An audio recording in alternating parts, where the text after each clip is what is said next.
I grew up in Wisconsin, very much so a drinking state. Like a lot of kids, I drank a lot.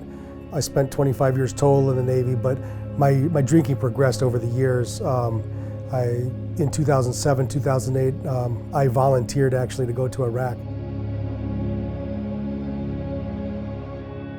While I was there, one of my friends was killed by an IED, and another friend was killed by a random shot that was just fired in the air, and it found his chest while we were going to dinner.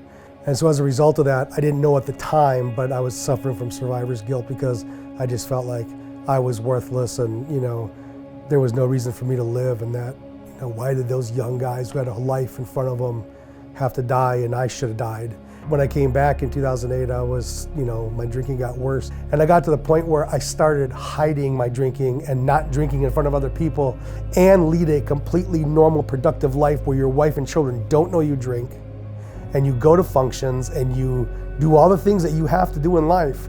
What I had to do was I had to get these big bottles of vodka and then pour it all into these little water bottles and then hide them all over my house so no one could find them. And it was my daughters who both started finding them, and I was just so sick of being me and so sick of being an alcoholic, and I just felt so powerless, and I felt like the only real contribution that I could give my family was to kill myself.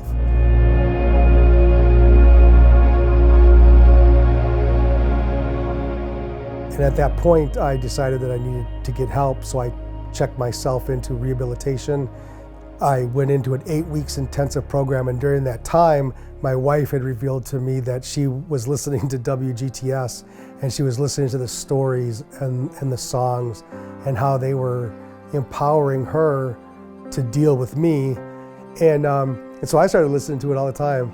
I have this hope in the depth of my soul,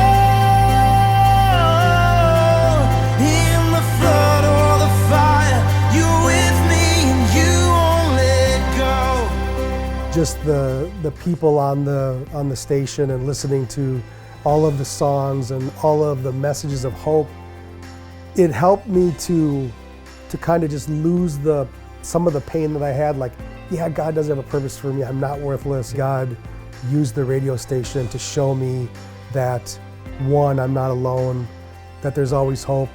I still go to AA, and I'm still a part of AA, but I have no desire to drink. God took that away, and I knew from that moment on that I would never have to take another drink for the rest of my life because God had my back. In the flood or the fire, you are with me and you won't let go.